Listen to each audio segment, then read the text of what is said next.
what I have done is I've got 2 tripods, the other's upstairs right now. And I set up one camera, focus it right dead in on, and then set another camera up and have it pulled back. And let them both record at the same time. I'll punch record on them. And then with Power Director, you can go in there and you use 2 cameras or 3 or 4, whatever, and you tell it to synchronize, say, on the sound. And it'll synchronize both cameras on the sound so that everything matches, you know, the actions and everything. And then, say you're talking about something, then you won't maybe look at it, you just switch to the other camera, but it keeps on the, say, the sound from the main camera. And once I got the hang of that, it was pretty neat. I don't know about the automatics. I've been using Sony Movie Studio, something or another. Pinnacle Studios? No, it's Sony. It's anyhow. Edit them, and you can put as many cameras you want in there. Yeah. Put them on each track, but you have to kind of like blank all the ones above. Yeah. But I have to line them up manually. I think that's like in the old days. They had that board and the clack. And well, the Power Director you need on the videos I did at the range, you can see the target. Well, that I have it synchronized on the sound there, and that's from 2 different cameras. And the Power Director makes that real easy. Okay. I have to keep dragging it until I get the. Yeah. I turn both sounds on until I can get them where you don't hear an echo. Yeah. I changed my mind about how to go about doing the job, which, you know, rednecks have that privilege, change their mind. And I'll clamp this vise down as good as I can.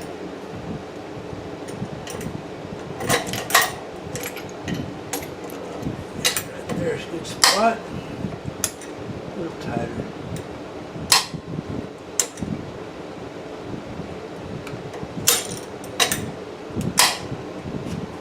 Alright, this is a good spot here.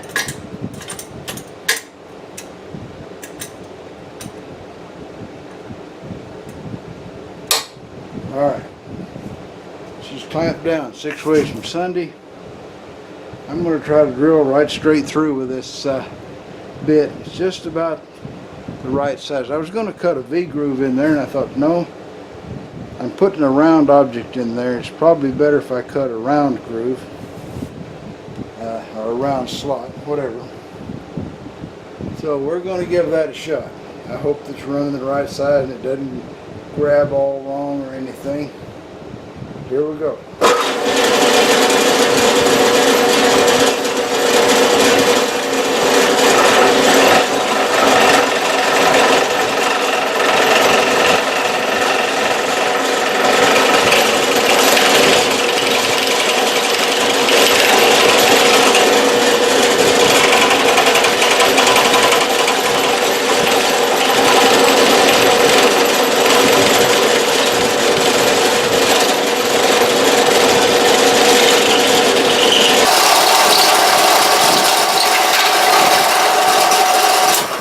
Smells a lot like as if somebody threw a bomb in a laundromat. I guess that's because these things are made out of old soap bottles, laundry detergent bottles. Alright, so I better mark that so I know how far down I'm going. Got a tape measure. What we'll do is we'll put the tape measure on here. I waited all day around here for Fedex to bring me a shipment from Smith & Wesson. And finally, when it got down to 6 o'clock, I decided it was time to check on it. And sure enough, they weren't coming. Undefined problems in finishing the deliveries for the day. They went back to their shop at 2:30. So, for some reason, they're not going to make it.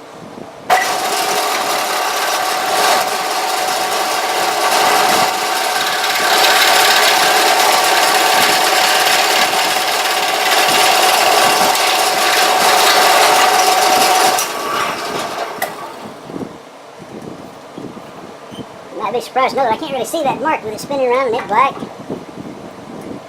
But I've got a long ways to go. I'm going to put you guys to sleep and go find me a piece of tape. That should do the job a lot better. I don't want to drill into my vise. I've managed all these years not to drill the thing up, and I'm trying to trying to stick to that, so we'll see if I make it all right.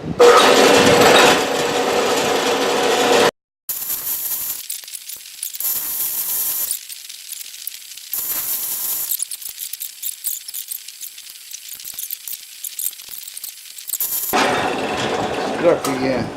All right. I'm sure it's through this time.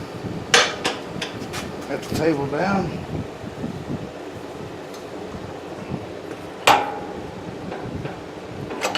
All right. It came through. So, next step's to get a bigger drill bit, which I think will be a 3/4, and we'll drill through it on this side over here, if it works out. All right, I intended this hole to be 680 thousandths, and it's really close to it. But this next one here, I'm going to make a 1/2 inch, and it'll probably be just a little above a 1/2 inch, because this one is. But when there's no spacer between them, they squeeze together, everything will fit pretty good, I think. So we're going to go ahead and give this a shot. I think this will go through all at one time. No guarantee.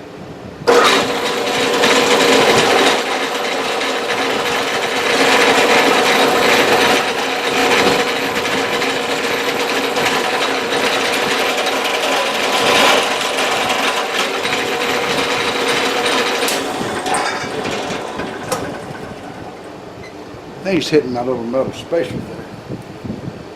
I may have to ease that out of the way. So I'll put you guys to sleep while I try to move this little spacer without messing everything up. Well, as you can see, I started chewing into that piece of metal with my drill bit, which was why I had to stop and move everything. I didn't have as much clearance as I thought. And the interesting discovery on this side is I ran my drill bit right down that thing all the way. See that U-shaped groove in the thing?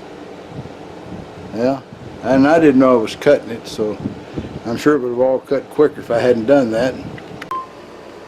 Alright, so the magnets are metric, so that means that they're not exactly the size of my end mill. The biggest end mill I got is 3/4 of an inch, and the magnets are 20 millimeters, which makes them about 780 something thousandths. So I'm going to have to kind of wallow the hole around just a little bit to make it fit. Okay? So what we're going to do here is latch down this belt cover, and I'm going to try to go in 150 thousandths, and then go down 1.25 inches and do that again. I'm going to have 3 magnets to put in on there. So away we go.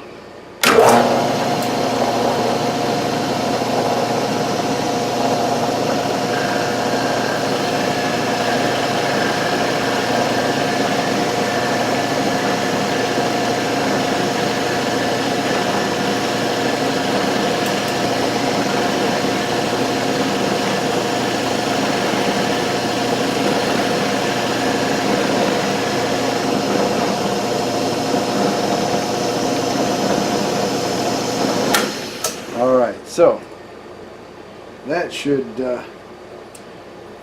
be deep enough.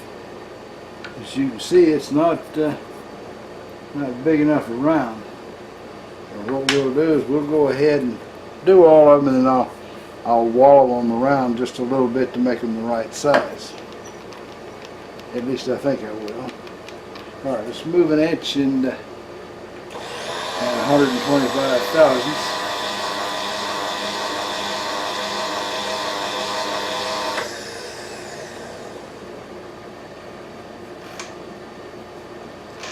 Too far.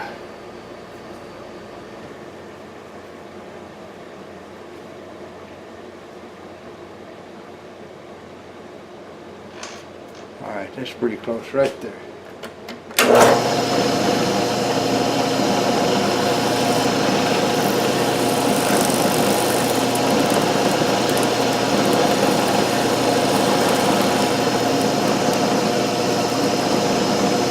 Really deep on that one, somehow I got lost.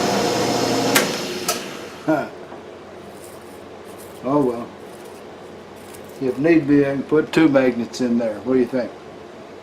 All right, another inch and an eighth.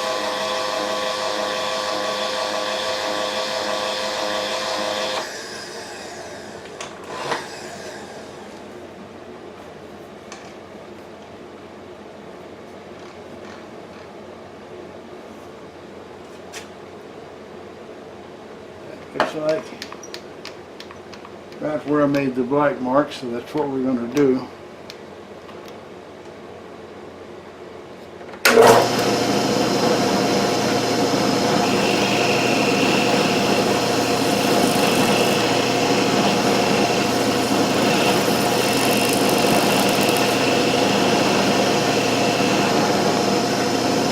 That's how big I intended to make the other one over there.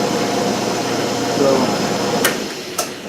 I'll have to make that a little deeper and put 2 magnets in it so it'll fit right. Now that I'm going to offset it just a little bit so that so I make it to fit. Let's move it over, say 10 thousandths.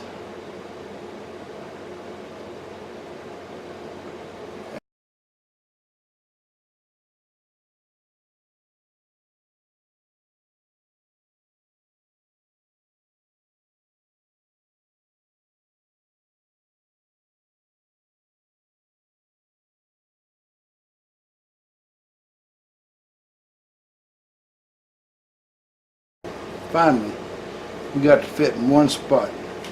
Alright, so it's just going to be 5 more tries like this. There's no use you watching every one of them.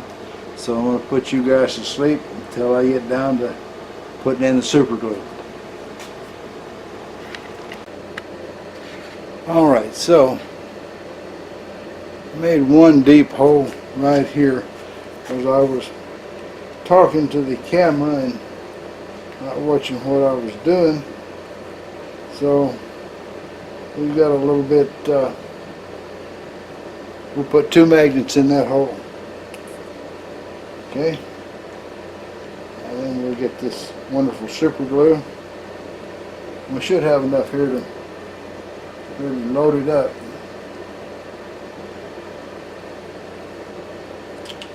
We'll find out. 2 magnets for the deep hole.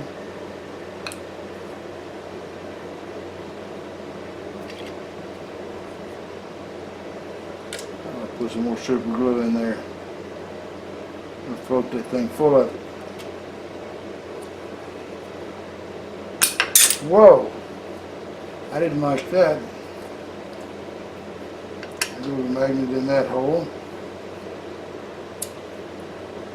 Magnet in that hole. I don't want to get this stuff all over my hands, but I'm going to have to, it looks like. I got to peel off 2 magnets there. Yeah, I got stuff all over my hands already. Ah, dad blame it. This isn't as much fun as it looks like. Alright, go into that hole. I'm going to whack it with a hammer. My fingers are starting to stick together.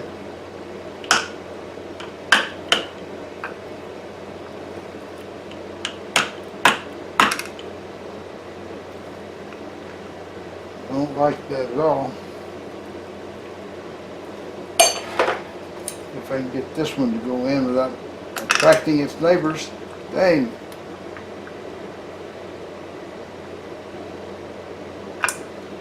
I'm going to have to get a piece of wood or something to go over it, or I'll have to come back tomorrow and put the rest in because I can't get it to stop dragging its neighbor away.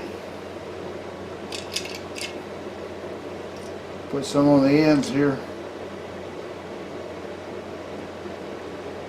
I may have to go through life with that sucker stuck on my finger. Ah, that's sure going to cause a lot of confusion. A lot of people will be staring at me.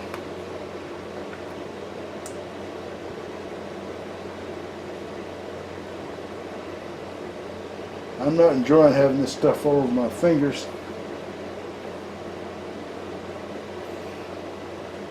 Alright, so I'll figure out what it is that takes it loose. I'm sure we got some of it around here.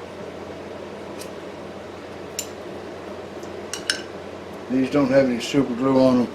So I'll come back in a few minutes after I've tried to remove this super glue and put the other two in there. Who would have thought they'd jump out like that? Well, after the super glue debacle, I managed to get most of it off my hands with fingernail polish remover and soap and water. So I'm relatively clean. We've got these guys who suck down good and tight on metal, and they're dry today. So we're going to move to the very darkest part of my shop to continue.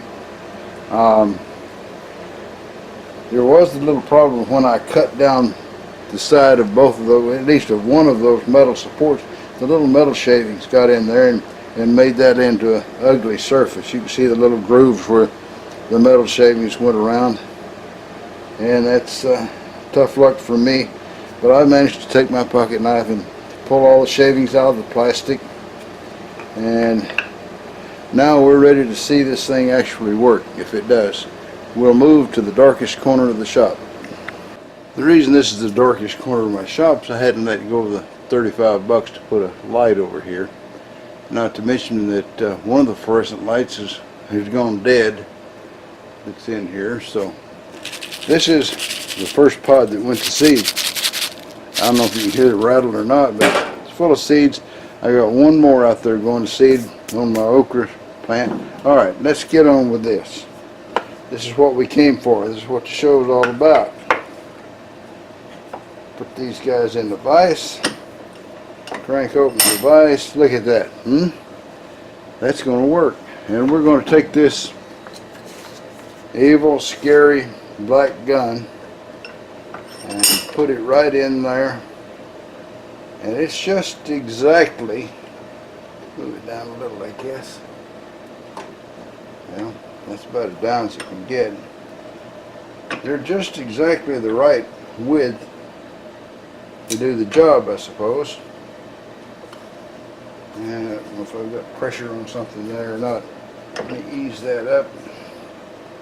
Turn this sucker over. It's been an evil black plastic gun.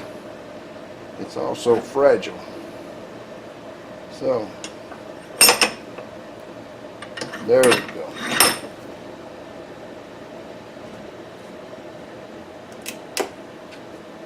There, now that's probably pretty tight. Now all I need to do is get a wrench and I can take this this little fella off of there. I'll hang on while I find one. Although I'm always critical of them, I've got one of these bolt rounders, and I'm sure everybody does. So we'll see if we can unscrew this thing. It's got a flat on here.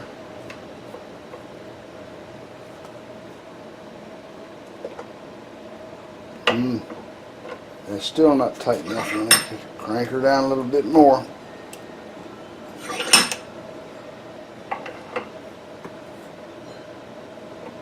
If the other end of the gun moves, I know it's not tight enough. So I just barely made these little boogers narrow enough. They're just a little bit wide for where I'm hooking them on there.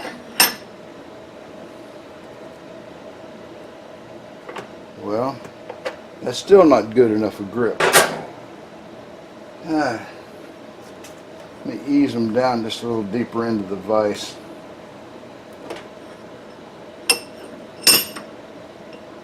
Just a little bit further in. Maybe that'll improve the grip, maybe not.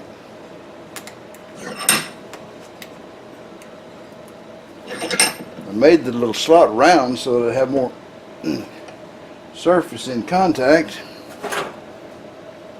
Let's see. Alright.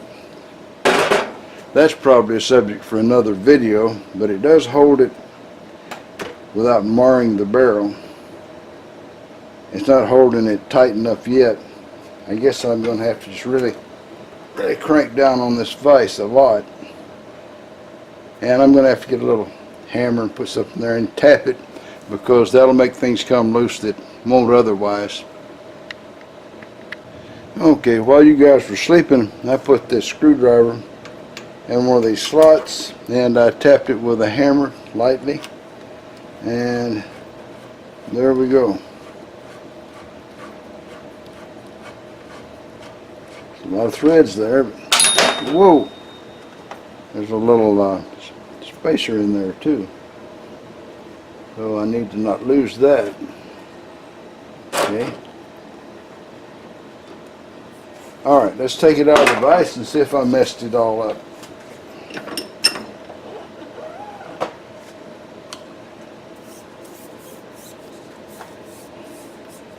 I don't see anything wrong with it, so must be a success.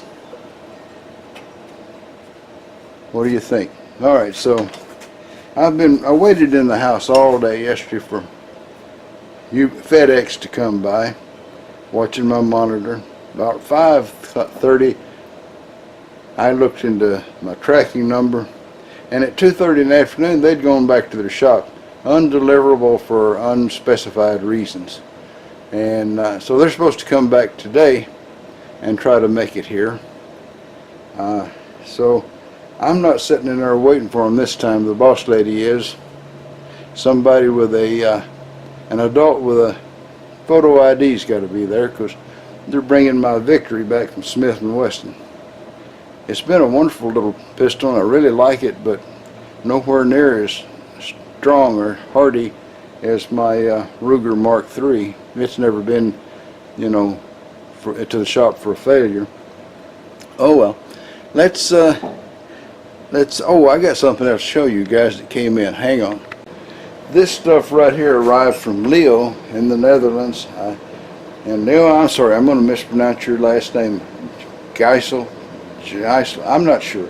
Anyway, Leo made these castings. He made a video of making them.